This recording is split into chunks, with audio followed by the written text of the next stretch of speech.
Selanjutnya, kami panggil peserta musabakah Sarhil Quran Putra dengan nomor tampil 134 akan membawakan judul syarahan dakwah di era digital.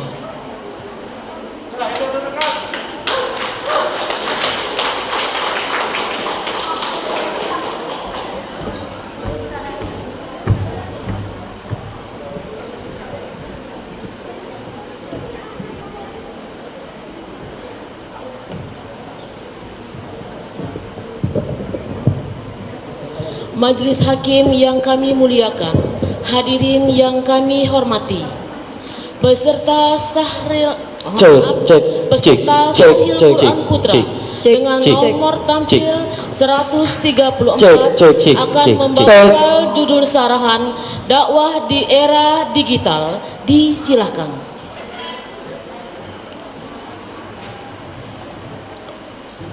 Assalamualaikum warahmatullahi wabarakatuh. Alhamdulillahillazi anzalal qur'ana lil kitaba wal kitabatu lil qira'at wal qira'atu lil ma'rifah wal ma'rifatu lil ibadah wal ibadatu lillahi ta'ala. Asyhadu an la ilaha illallah wa asyhadu anna muhammadar rasulullah. Amma ba'du. Dewan Hakim yang arif lagi bijaksana, hadirin sebangsa dan setanah air yang kami banggakan. Kini zaman telah banyak berubah. Semula pergi dengan onta, kini duduk diam di kuda berbaja. Dahulu cercaan yang cepat lenyap ditelan fakta. Sekarang hoax di media massa merajalela. Kurangnya ilmu, iman dan takwa yang menjadi penyebab terlenanya akan dunia. Tapi tak ayal berjuta orang tertolong pula karenanya. Seperti yang kita ketahui, saat ini kita berada di masa di mana informasi mudah dan cepat diperoleh serta disebarluaskan menggunakan teknologi digital. Hal ini telah membawa berbagai perubahan yang baik sebagai dampak positif yang bisa digunakan dengan sebaik-baiknya. Namun hadirin, dalam waktu yang bersamaan dapat juga membawa banyak dampak negatif sehingga menjadi tantangan baru dalam kehidupan manusia. Tanpa kita sadari, kehidupan masyarakat saat ini sangat bergantung akan penggunaan teknologi, mulai dari menyapa tanpa berjumpa, Bicara tanpa suara, memuji tanpa kata, hingga bekerja tanpa memakan waktu yang lama. Era inilah yang disebut dengan era digital, sehingga perlu kita ketahui bahwasannya memperbanyak ilmu, memperkuat iman dan takwa ialah hal yang penting bagi kita. Jalan-jalan ke kota Makassar, jangan lupa membeli surat kabar. Bila ingin pahalanya besar, dengar pun syara harus bersabar. Oleh karena itu hadirin, pada pertemuan kali ini izinkanlah kami membawakan sebuah syarahan Quran dengan tema dakwah di era digital dengan rujukan firman Allah. di dalam Al-Quran surah Al-Hujurat ayat 6. A'udzu billahi minasy syaithanir rajim.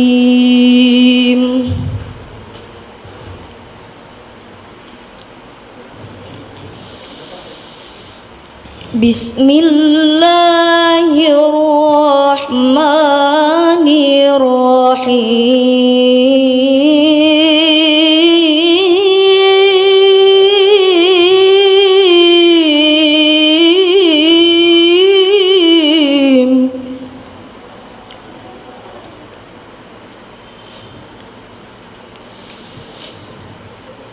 Ya ayyuhalladzina amanu in ja'akum fasiqun binaba'in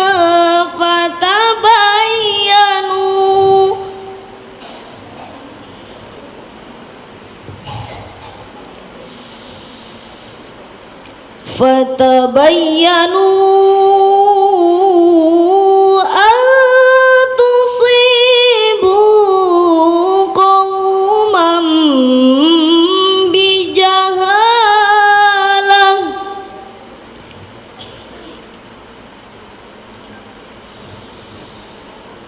qauman bijahalatin fatusbihu ala ma fa'altum nadimin.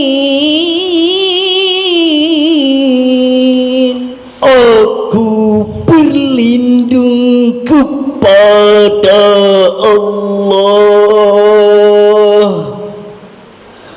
dari godaan setan yang terkutuk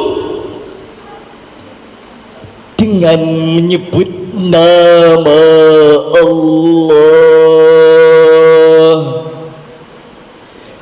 yang Maha Pengasih lagi Maha Penyayang.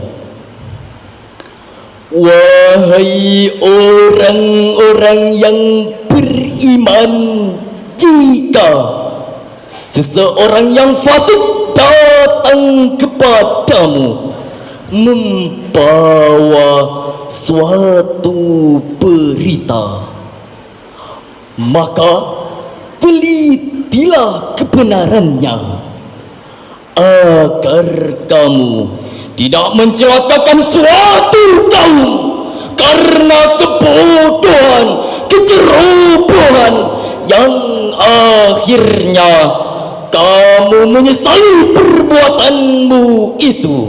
Dewan Hakim yang kami hormati, hadirin jamaah Syarhil Quran rahimakumullah. Menurut suatu qiraat dibaca fatathabbatu berasal dari kata al-thabat, artinya telitilah terlebih dahulu kebenarannya, menjadi maf'ul dari lafaz fatabayyanu, yakni dikhawatirkan hal tersebut akan menimpa musibah kepada suatu kaum, menjadi hal atau keterangan keadaan dari fa'il, yakni tanpa pengetahuannya. Namun hadirin, tidak sedikit penyalahgunaan teknologi, penyebaran informasi yang begitu mudah disaring tanpa disaring lagi. Pembulian di media sosial semakin bertambah tinggi, bahkan semakin banyak menikmati dan memviralkan berita-berita hoax di media saat ini.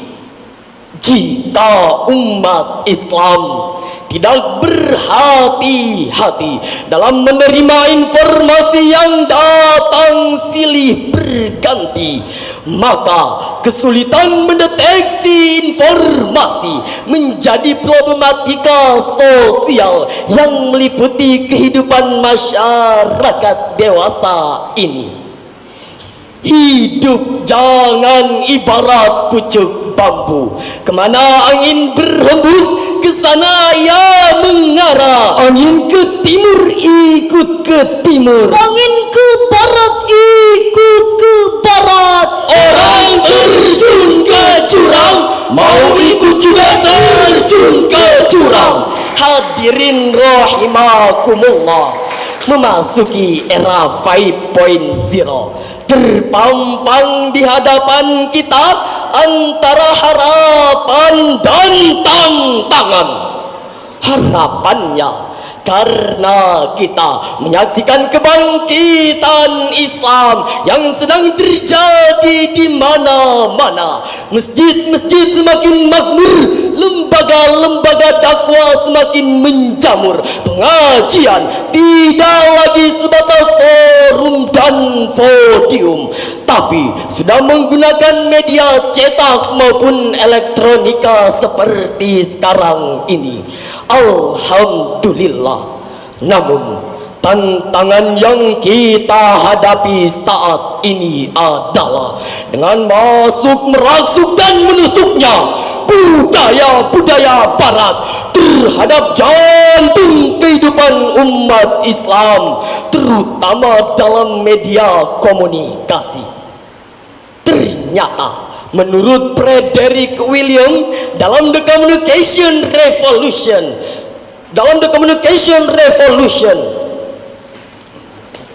ternyata menurut Frederick William dalam The Communication Revolution, di antara dampak media komunikasi dapat merubah kultur masyarakat.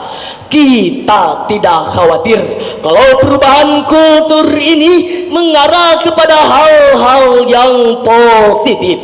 Tapi jujur kami katakan, banyak perubahan pada masyarakat kita, terutama generasi muda, yang mengarah kepada hal-hal yang negatif.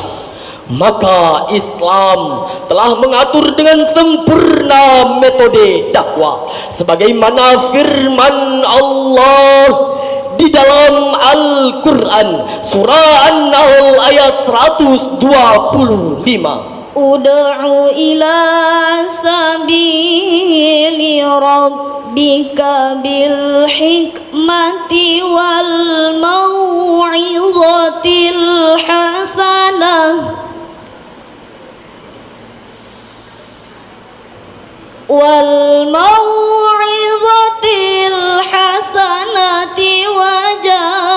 wajadilhum billati hiya ahsan.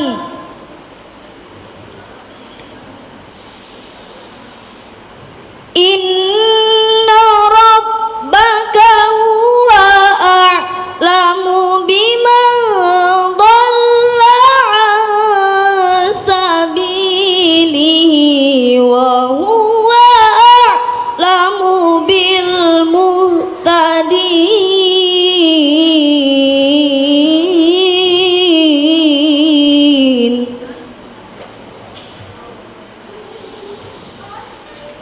Inna rabbaka huwa a'lamu biman dhalla an sabilihi wa huwa a'lamu bil muhtadin.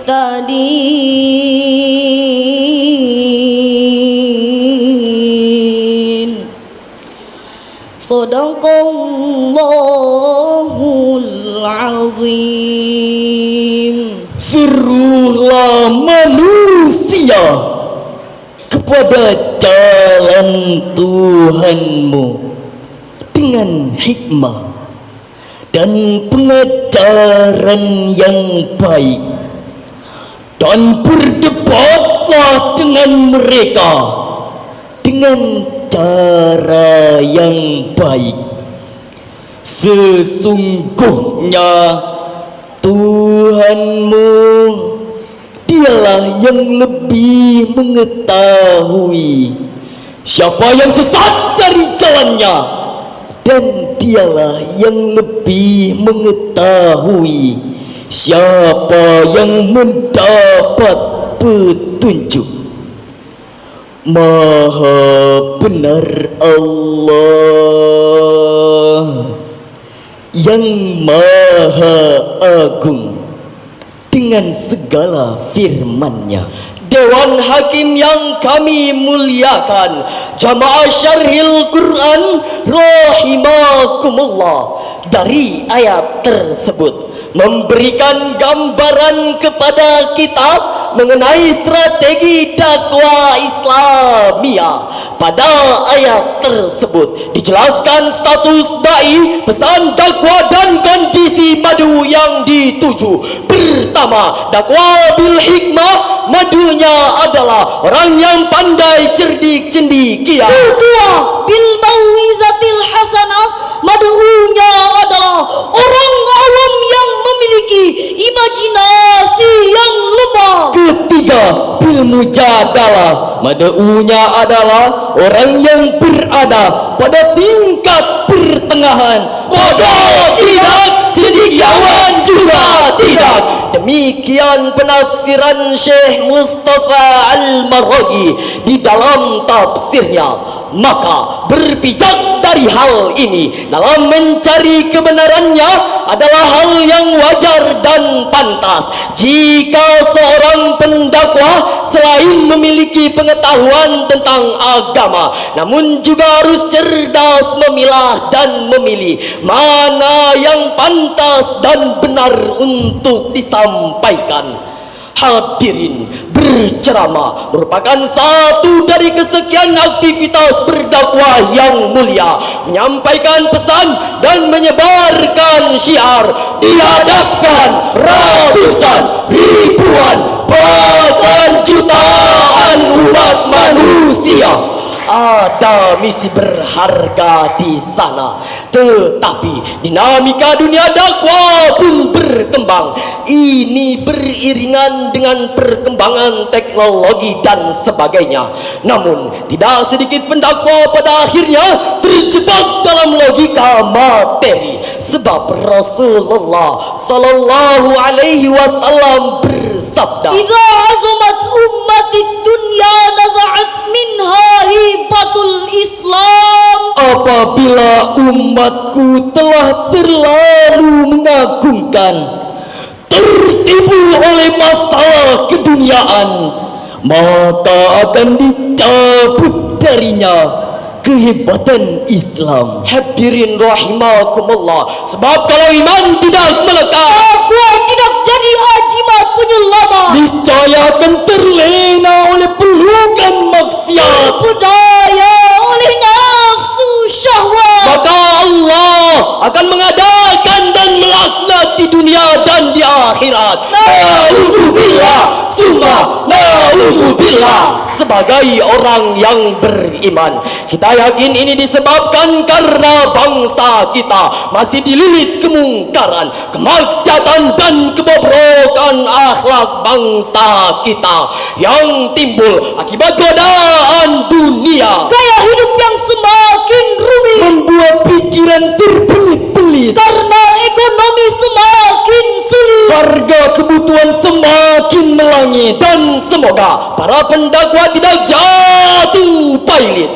Sebab itu hadirin, dalam menghadapi era globalisasi informasi dan komunikasi ini, kita bukan hanya dituntut untuk mencetak orang-orang pintar, menghadirkan orang-orang berilmu, tetapi kita pun dituntut untuk pandai memilah dan memilih ilmu yang mengajarkan kita untuk membentuk akhlak yang mulia dan pribadi-pribadi soleh berbudi luhur. Maka sebagai tindakannya, tanamkan agama, tancapkan akidah. Oleh karena itu, ajarkan generasi kita agar cinta kepada Al-Quran, ajarkan generasi kita agar cinta kepada Rasulullah sallallahu alaihi wasallam, dan ajarkan generasi kita agar cinta kepada ibu bapaknya. Zaman boleh berubah, tetapi dakwah yang menanamkan akidah tidak goyah. Sepatu boleh jengkel, tetapi akidah tetap tebal. Dewan Hakim yang kami muliakan, hadirin wal hadirat, ma'asyiral muslimin rahimakumullah. Dari uraian ini dapat disimpulkan bahwa untuk menanamkan syiar Islam, maka dakwah harus berbenah. Para ulama kuatkan ukhuwah agar tidak terpecah belah, maka akan dapat menenangkan jamaah. Kita harus tabayun terhadap setiap informasi yang kita terima, dan semoga Allah memberikan keteguhan iman dan takwa bagi kita semua. Amin amin ya rabbal alamin. Cukup sekian yang dapat kami sampaikan. Kurang dan lebihnya mohon dimaafkan. Ada pantun kami persembahkan. Kalau bukan karena kunci, takkan terbuka pintu lemari. kalau bukan karena MTQ, takkan berdiri kami di sini. Khairul kalami ma qalla wa dalla. The best words are those that are few and give clear meaning. Sebaik-baik perkataan ialah yang sedikit dan memberi makna yang jelas. Billahi taufiq wal hidayah. Faiza azamta fatawakkal 'ala Allah. Wassalamu alaikum warahmatullahi wabarakatuh.